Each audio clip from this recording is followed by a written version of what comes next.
and will be available for sharing and viewing later. I want to also introduce my colleagues who I think are all here, not totally sure.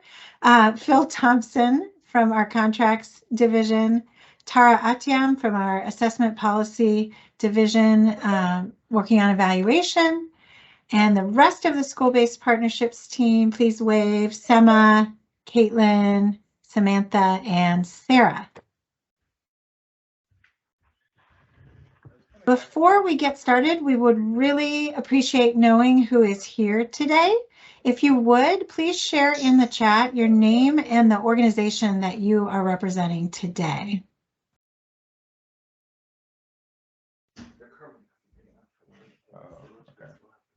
Our agenda for this morning is, go ahead and flip to the next slide, please.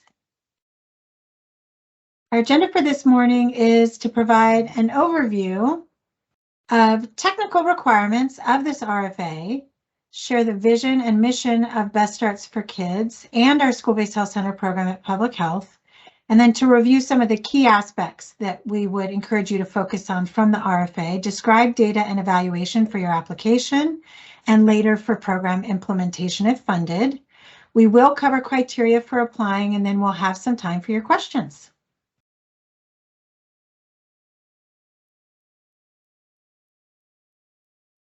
Bill, are you here? I am here. Great. I'm going to hand this slide to you. Excuse me. So the deadline to get your application submitted through the Zoom Grants system is November 21st at 2 p.m. Pacific time. Word of warning, Zoom Grants is a very slow and old system. People tend to wait until the last hour or so to submit their applications. And when that happens, the system gets even slower because it can only handle so much traffic. If you are someone who waits till the last couple hours, there will undoubtedly be moments when you think the system has locked up or frozen.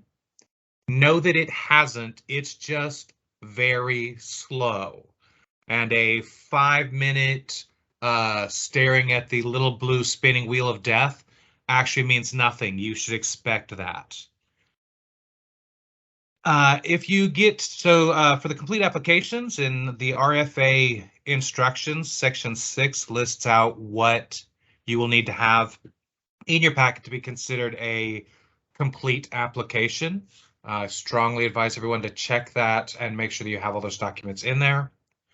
The last thing is, we're going to go back to Zoom Grants, is there are on rare occasions issues with Zoom Grants where people cannot upload or complete their application.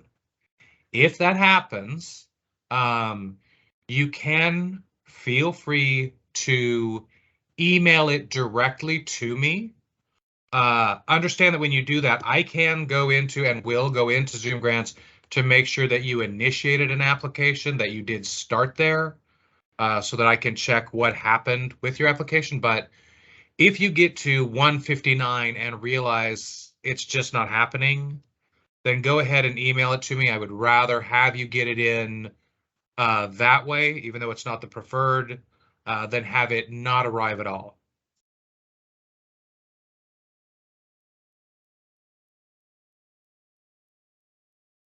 Great, thank you, Phil.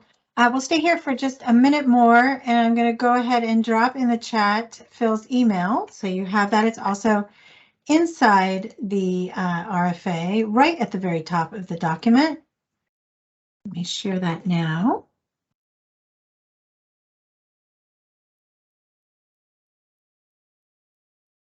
Okay. To be eligible under this RFA, we need a lead or co-applicant proposing activities that will occur within an existing school-based health center that is funded by King County. The applicant must propose work that is in a formal partnership between a school-based health center healthcare agency that is currently part of our system and a school and or community partner, or one or more of them, that reflects the students that are being served. Applicants looking for additional support in preparing a competitive application may be able to access technical assistance through King County Best Starts for Kids. You can see the RFA for details on how to connect with that. And then finally, applicants must have the infrastructure and capacity to complete all required grant activities as described in the RFA. The enhancement funds can be used for staffing, subcontracting, supplies, and other agreed upon program needs. The funding available in the enhancement across all awarded school years is described in section 4 in the RFA, and we will be sharing more detail on that later in the presentation. The awardees and partners will be expected to serve students beginning in the winter semester of this school year, 2022-2023, and continuing through the 2025-26 school year. The awardee and its partners will be expected to measure and evaluate the outcomes of the proposed activities. I'll share a slide later around the timeline, but we urge you to pay close attention to all the key dates.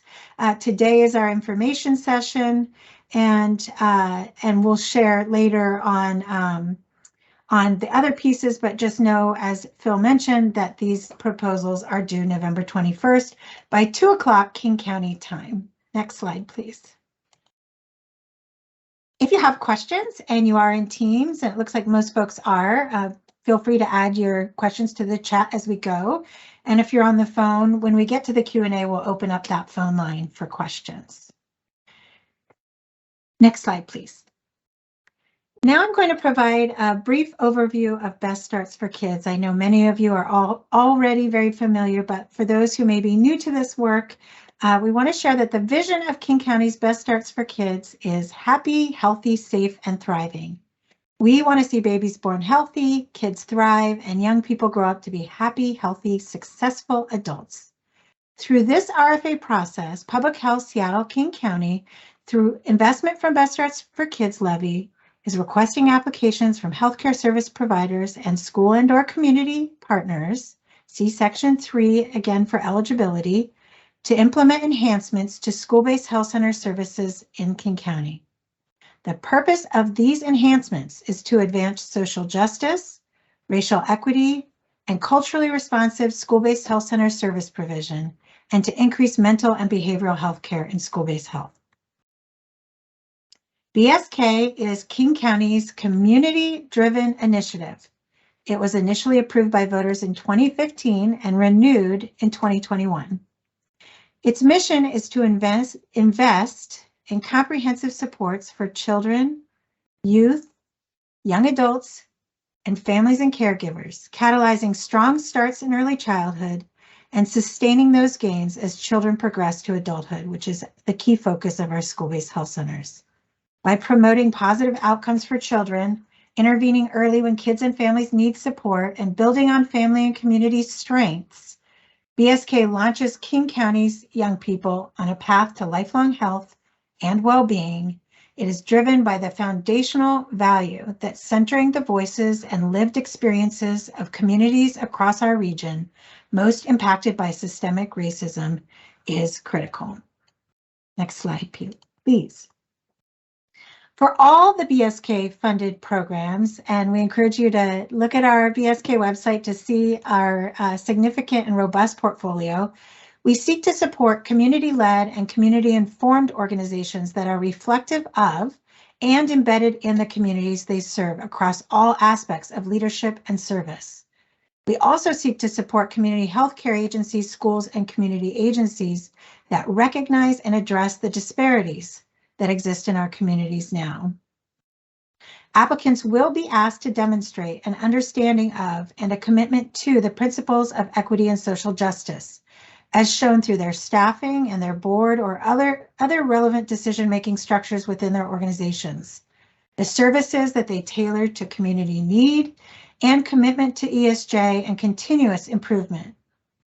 One aspect of this work includes understanding at both a program and system level that structural and institutional racism plays out for individuals served through BSK funded services and the disparate impacts on individuals' collective experiences and outcomes compared to the population as a whole. We encourage you to check out more information about King County's equity and social justice work at the link that's provided in section 1B of the RFA. You can also look more at our King County Children and Youth Advisory Board, which is an amazing group, and their equity statement as shown here on the BSK website. Next slide, please. Many of you are very familiar and actively engaged in our School-Based Health Center program, but I want to provide a little bit of information for those who may not be. We opened our first School-Based Health Center in 1990, and since that time, our efforts have grown to over 30 School-Based Health Centers in King County. Our grantees for School-Based Health Center operations are 9 healthcare agencies that operate the centers. These agencies work in close partnership with the school where they provide the services, and they are listed here. We are growing year after year, which is so exciting. The school districts where the school-based health centers are cited are in Auburn, Bellevue, Federal Way, Highline, Issaquah, Renton, Seattle, and Vashon school districts.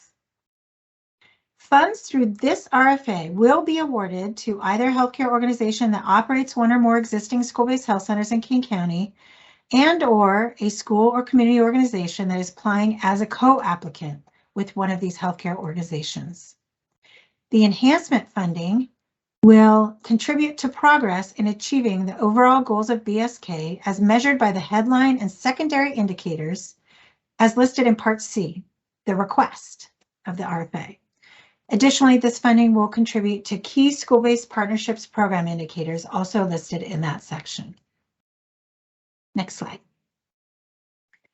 The goals and outcomes of school-based health centers in King County are for students to have access to and utilize medical and mental health services that support learning, that students are healthy and ready to learn, that school-based health centers are evidence-based, high quality, and provide culturally responsive and equitable care, that providers implement a best practice model of medical and mental health care, and that race-based opportunity gaps are closed.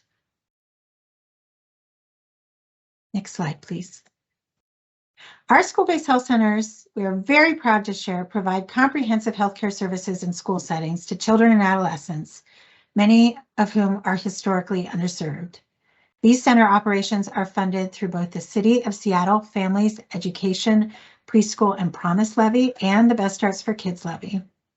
With this RFA opportunity, funded through Best Starts for Kids, the funding is meant to enhance these existing clinic operations in ways that specifically support the mission of our program and that of Best Starts for Kids.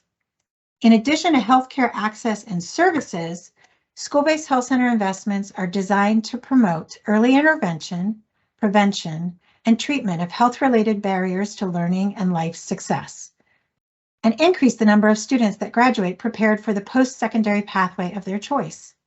Core Best Starts for Kids investments in school-based health centers provide direct student support services and are an important bridge between health and education by promoting school attendance, strong relationships, and improved academic performance. Research has consistently demonstrated that health concerns can be barriers to student learning and academic success. Next slide. Now we're going to provide some background on the purpose of this enhancement RFA. In particular, young people in King County, as most of you know, have faced significant mental and behavioral health challenges during and even prior to the COVID-19 pandemic. In addition to this, historically underserved students have experienced significant disparities in accessing equitable mental and behavioral health services.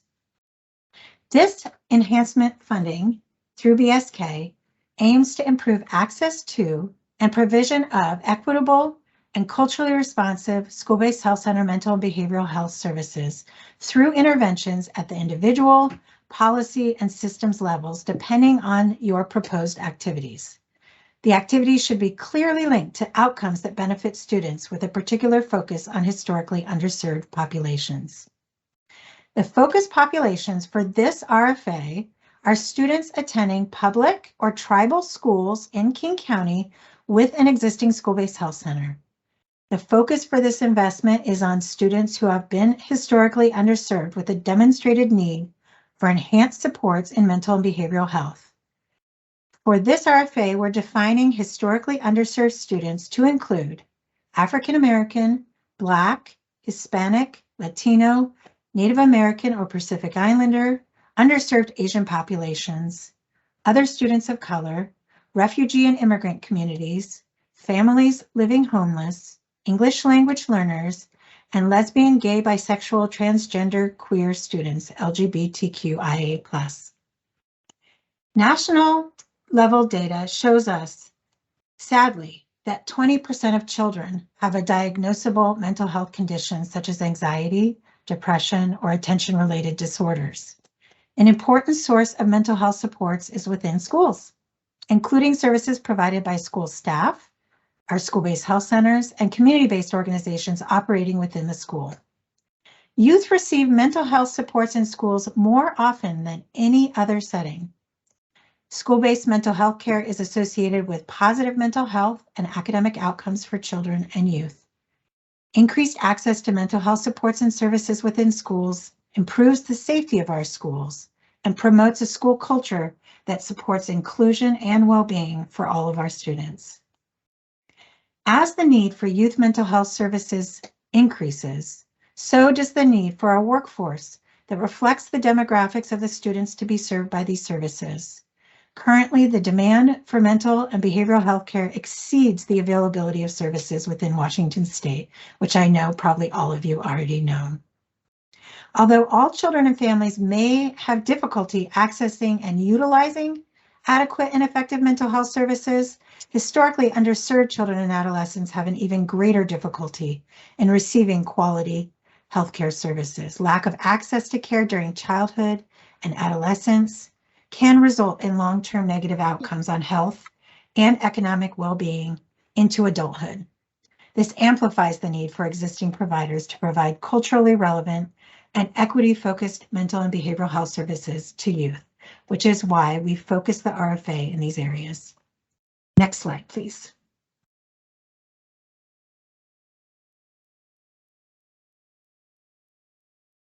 Successful applicants will propose projects to advance the 3 goals that are listed on the slide and in section D of the RFA. Advance health equity, social justice, and anti-racism practices, policies, and systems among school-based health center staff to improve health outcomes for historically underserved students and communities. Expand school-based health center efforts to increase access to services and related supports, including substance use prevention and treatment, and importantly, strengths-based, inclusive, community-based services.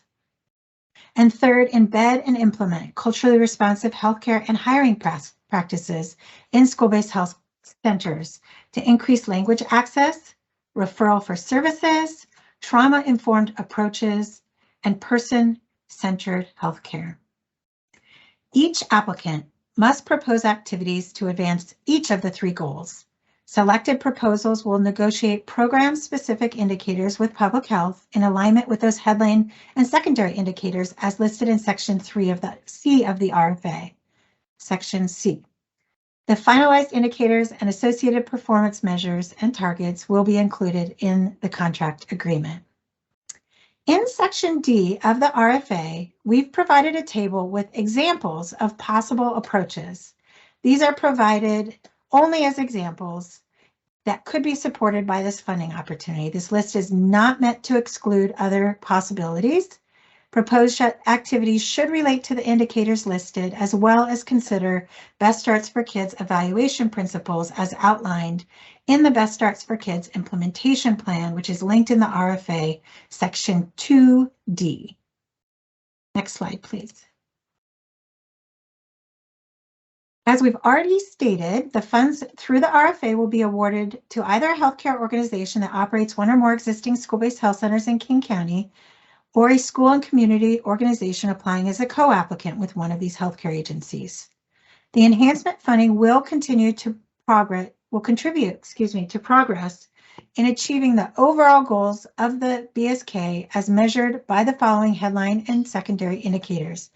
Additionally, this funding will contribute to the key school-based health partnerships program indicators as listed in Part 2C, called the request in the RFA document. We expect to fund up to 3 applicants through this solicitation in the range of $150,000 to $250,000 per year per awardee. Next slide. This is the funding timeline for the BSK School-Based Health Center Enhancement budget.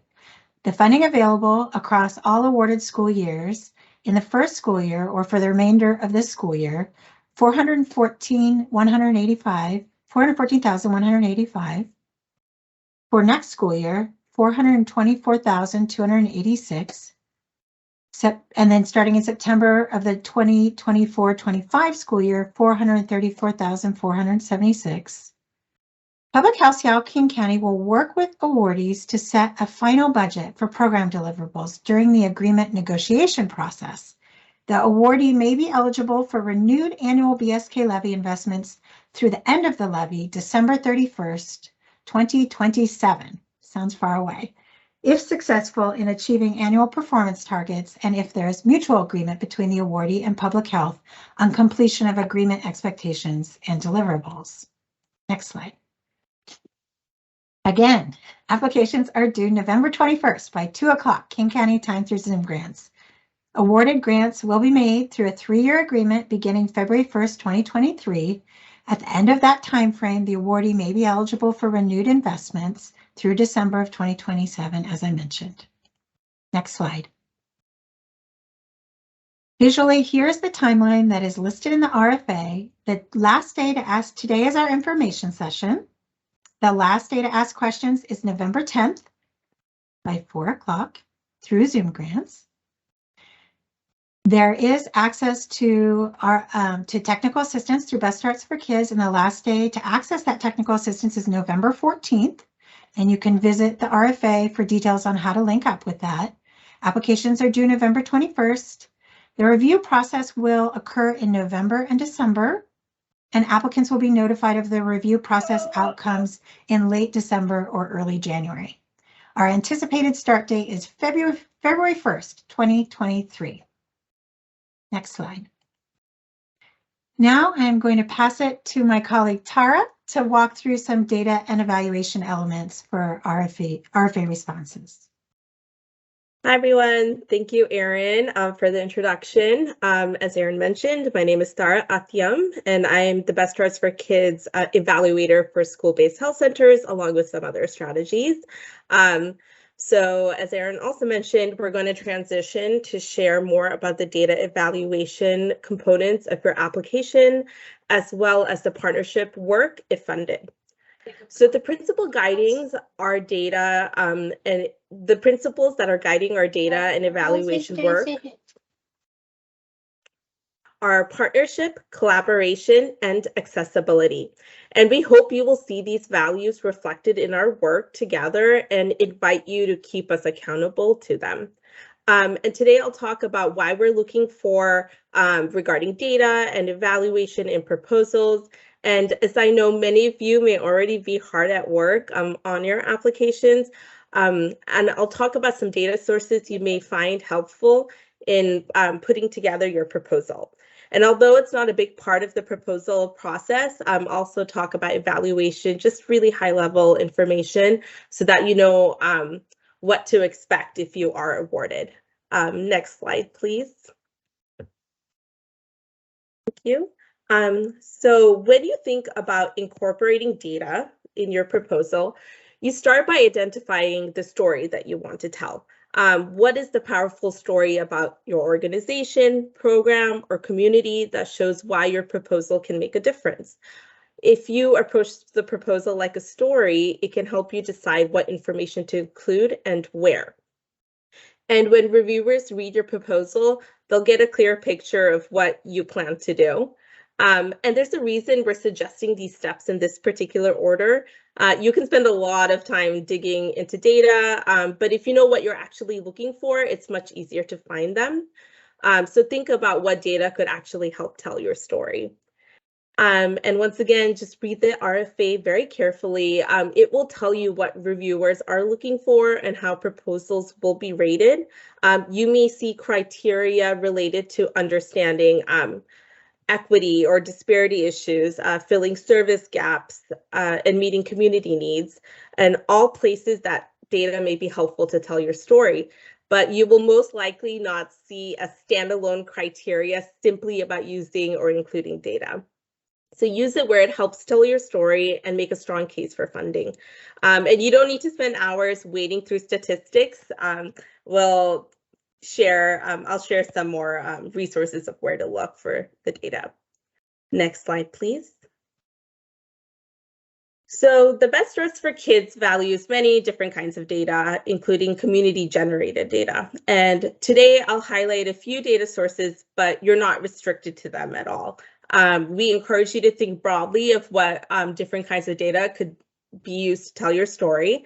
And examples of data you can use are numbers or graphs, maps to show geographically where disparities may lie, stories or quotes for more of that qualitative style data, and pictures and videos. And when in doubt, once again, review the RFA carefully and feel free to send any questions to the contact for that RFA. And with any photos, videos, etc., just as with words that you include in your narrative, be careful and apply judgment to what you include. A couple well-chosen images will probably be more impactful than a dozen random or repetitive ones. And videos should also be brief. Also, it is more likely that photos or videos from your organization or community will be most impactful. Maybe there's an amazing video out there from a national organization, but then you have to think about what's most relevant and how you want to show your potential story and your potential here in King County. So kind of think through that balance. And another really important reminder is to always protect client and participant confidentiality. Next slide, please. So these are a few places you can look for data if you want to include some in your proposal. And after my presentation, I'll drop these links into the chat for you all. But the first one is the Best Starts for Kids indicators. It brings together data on lots of topics related to children and families in King County, all the way from like breastfeeding to high school graduation rates. And other data resources include Communities Count. That's a good place for general information about King County, including population level data. And there's a short written description that may be helpful if you consider yourself more of a words person than a numbers person, and links to other data sources in a variety of topics like education and housing. Then there's the community health indicators, and that has really detailed data about a wide range of health, social, and economic indicators for many geographic and demographic communities in King County. And this also ranges from prenatal care to poverty and employment rates. And if you're having a hard time finding local data on the topic that you want, you may also consider including like state data or US data if that's more readily available to you. And some of the most powerful data comes from your own organization as well. So what data and information shows the successes of your program and the strengths of your community. All right, next slide, please. So to summarize, RFA reviewers value different kinds of data, including stories. The data sources provided in the RFA are meant to make it easier to find data, not to dictate the data that you must use. And there is a technical assistance provider that can help if you need additional support. So now moving on, we'll move on to just very high level performance measures and evaluation if funded. Next slide, please. So proposals will not be required to include evaluation plans. What we're looking for, though, is to see that applicants understand that evaluation will be part of the work together and that they are willing to partner with us on it. Our goal for evaluation is to develop mutual trust and open communication so that we can build on what is working or course correct and respond to any challenges as needed. It will not be used punitively or to revoke funding from contractors that are putting in good efforts, but experiencing unforeseen obstacles to the outcomes we're looking for. We know things like that happen. So we'll now talk a little bit more about how we'll measure those performance measures if you are funded, so you know what to expect. Next slide, please.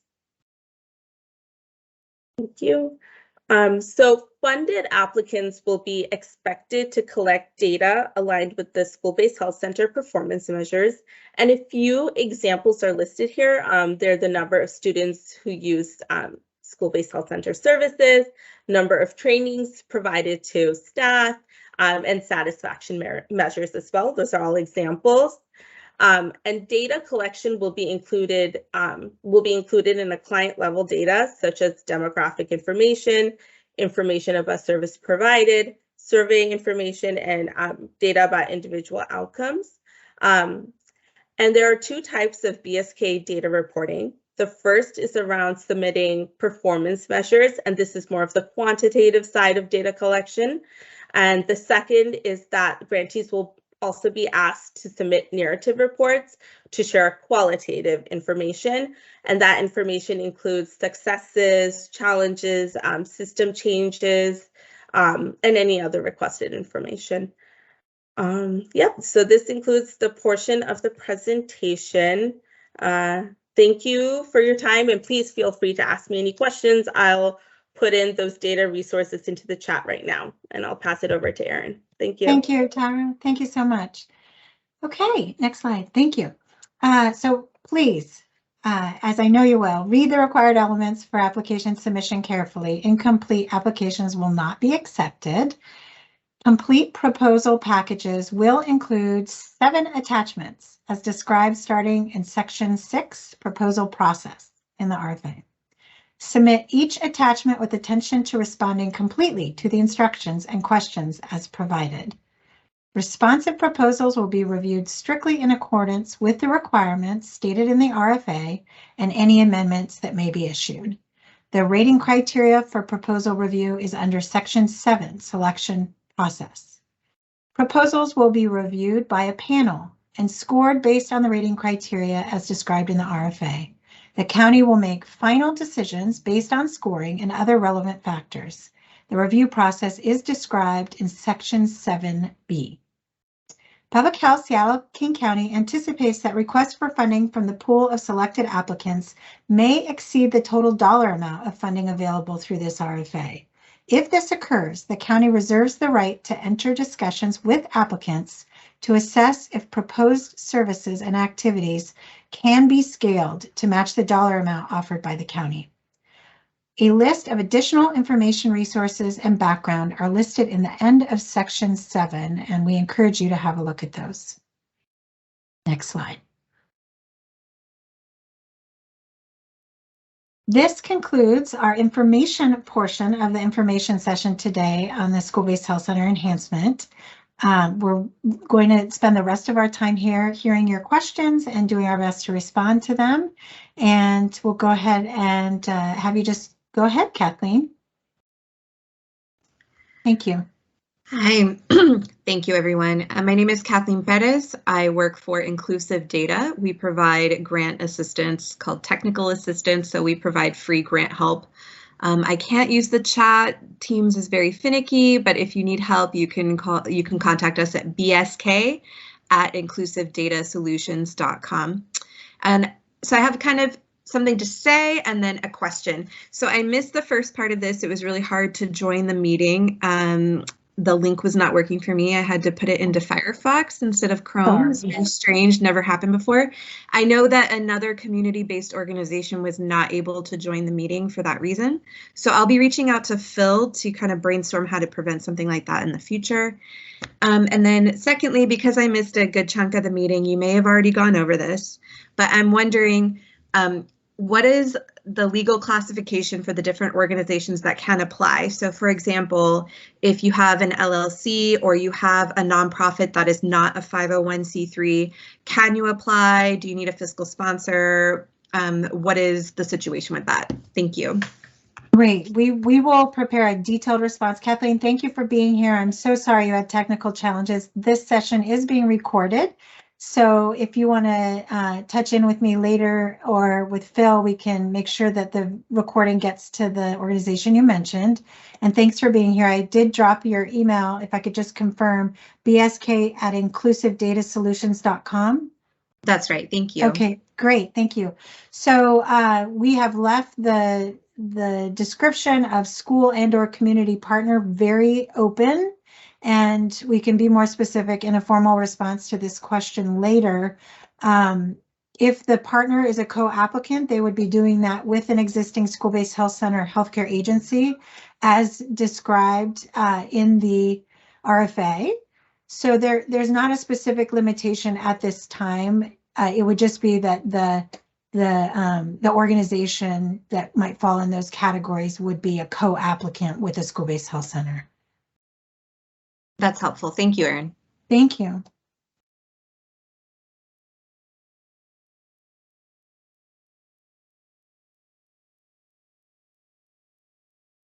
Other questions, comments?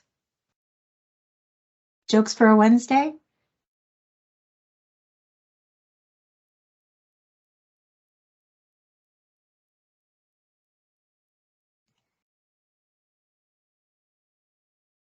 Go ahead, Darren.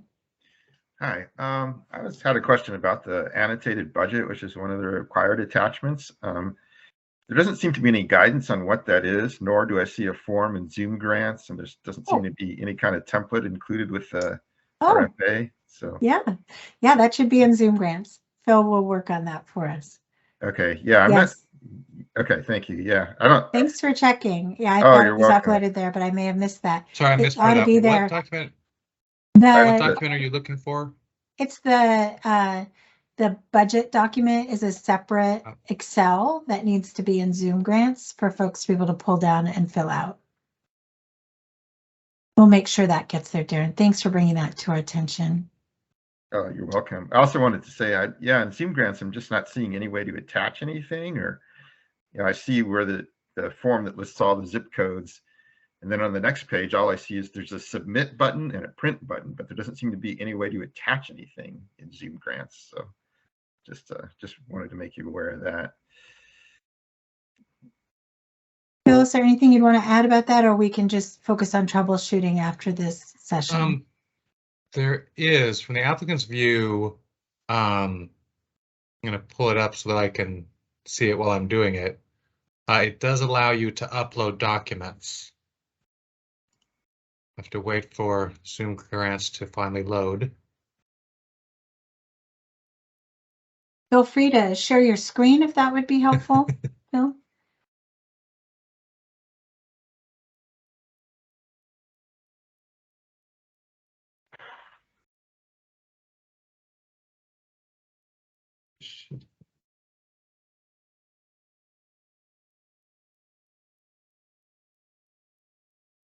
While we're waiting, I'll just mention about the recording for folks that are here. The recording will be posted on the Best Starts for Kids webpage associated with our RFA. So that will be in a central place for you. It takes maybe a day or two, but it will be there and you can find it soon.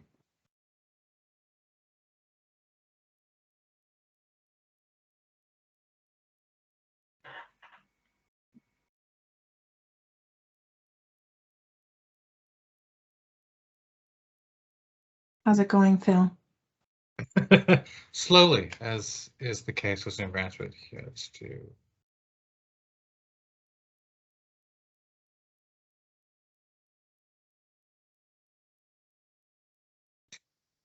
Make one that I know is already done.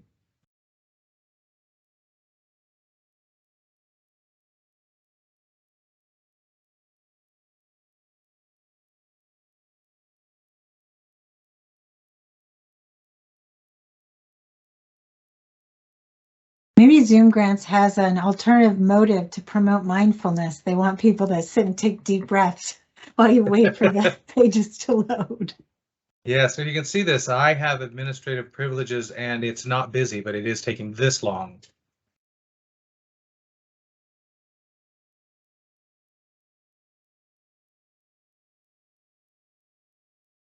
So what should happen as an applicant, you're going to start off seeing something that looks like this. That'll have the description, library. Then once you click through the zip codes, and it's probably going to lock up and tell me not to do this. When you hit next, there will be a point at the end where it allows you to load documents up. Yeah, I'm just not, I'm familiar with Zoom Grants from previous proposals. I'm just not seeing that this time. I'm not seeing any boxes to write answers to questions in or anything like that. It's all I get is a submit button and a print button, but nothing to actually upload. So, I mean, obviously, I don't want to take up everyone's time. We can talk No, about it's great. more, This but needs to So be what worked should out. happen is when you get to Yeah. the end of your application, you should end up in an area like this that actually has a documents tab where you can upload your documents. So you should be seeing this specifically applicant view and the tabs that say summary, questions, documents, and this is where you would put those documents in. Right. Yeah, I'm just not seeing that. I hit next after the long list of zip codes. And like I said, all I see is a submit button, a print button, but nothing else. No list of documents to upload, no requested documents, no text fields to enter text in, just a submit button and a print button. Thank you, Darren. That's a huge help. I'm going to suggest that we work after this session to troubleshoot and make sure that everything is looking the way we expected it to. Does that work I for will you? say, we didn't actually set this one up to have questions that you would answer through Zoom Grants. The questions are all in the document. Okay. Yeah. Okay. But I'm still not seeing a place to actually upload Word documents or anything. All right. I'll look into that. Thank you. Thank you. Technology. Other questions?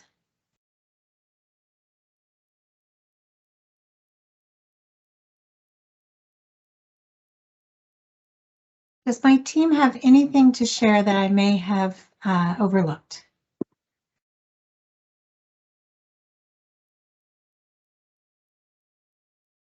Okay, we have a question from Allie. Can you please describe what payment will be based on? Is it 100% based on performance? I'm not sure of the answer to this question. I don't think so. Caitlin, can you help me out here? That piece is, I'll put up my camera, give me 1 second. That piece is still being discussed, but it is likely going to align with how we have done payment for other related contracts, which usually has 75% of the award amount every year applied as a base payment, which is paid based on deliverables throughout the year, usually on a monthly basis, with the final 25% of the award being reserved for performance payment towards performance measures that are determined in conversation with the awardees during contract negotiations. So that may be how we go. And this is also a very new investment for us. So this is something that is currently under development and will be determined and finalized in contract negotiations. Thank you, Caitlin. Does that help, Allie?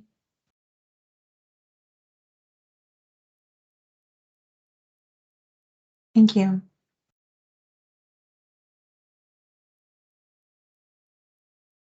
Other questions? And Jocelyn, thank you for letting us know that you are also not seeing the place to attach documents. We will get that worked out as soon as possible.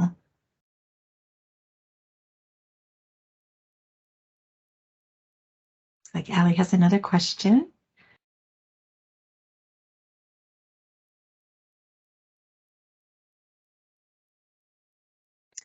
The question is, can a proposal apply to existing current work or is this only intended for new work services? I guess I would ask, do you mean existing work that is funded through our program or something else?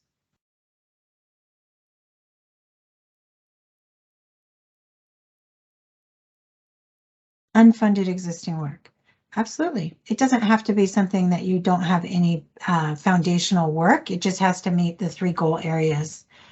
Not just, it has to meet the 3 goal areas as described in the RFA. So one idea might be that you're building on existing unfunded work to create something that is modified or new from it.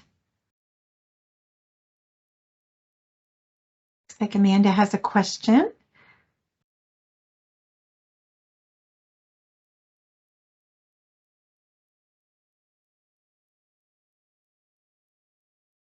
It might be easier for me just to come off. Thank you. Here. Yes, thank Yeah. you. So I was looking at the zip codes, and I apologize that I missed the first half of this. But I'm looking at the zip codes, and we're just beginning a partnership with Shoreline School District, which is covered over four zip codes, and 3 out of 4 of those zip codes are on here, but one of them is not.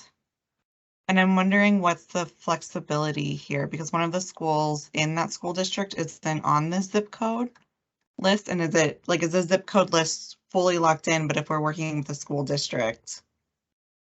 So if I answer in a way that doesn't meet what you're asking, please let me know.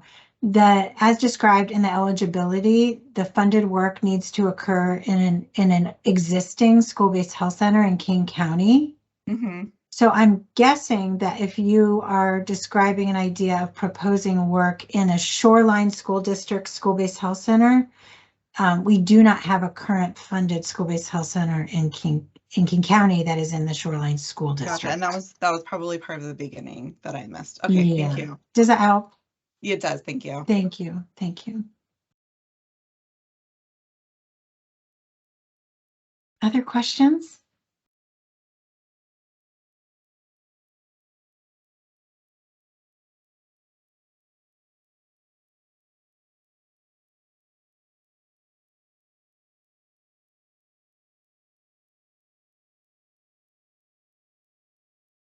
Ali is sharing your question here.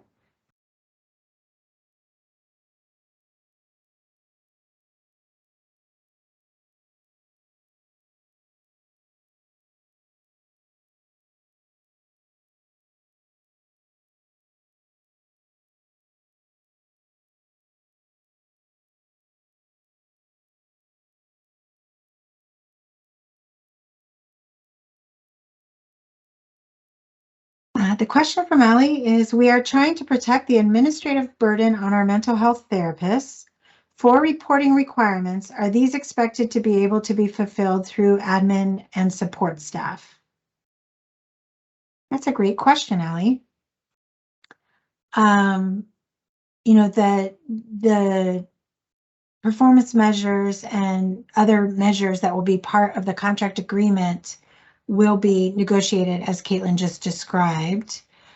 I guess off the top of my head, I'm not seeing that this work would necessarily increase administrative burden besides, the increased funding to staff time. But I think it really depends on which program activities are proposed, at what level the individual, so that would be the therapeutic, direct supports, policy or systems levels. So I think it would be different depending on what level of work is being proposed. And that's not a very satisfying answer. Does my team want to weigh in here to try to support answering this question at all?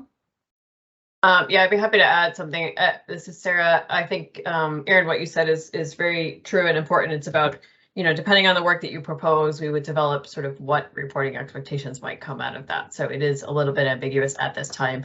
And then really just adding that it's up to you all in part of your program planning and development and proposal to think about how the reporting would be required, but it's very hard to say that it would be specifically on therapists or on providers. And it may in fact be more of an administrative or support staff role as I know you have current grants and that might look more similar to that. Yeah. Thank you, Sarah. Great, thank you, Ellie. So at this point, I think unless there are other questions, and please speak up if there are, we can conclude our RFA information session for School-Based Health Center Enhancement. Again, this has been recorded, and we will share that recording on the Public Best Starts for Kids website, linked to this RFA information. And we're just delighted to have you all here. We'll have a formal set of responses to the questions that you asked today shared through Zoom grants in the next few days. And with that, I'll ask if there are any final questions before we wrap up, and we'll stay on until 11 in case others do want to talk further. Okay, seeing none, thank you all for being here today.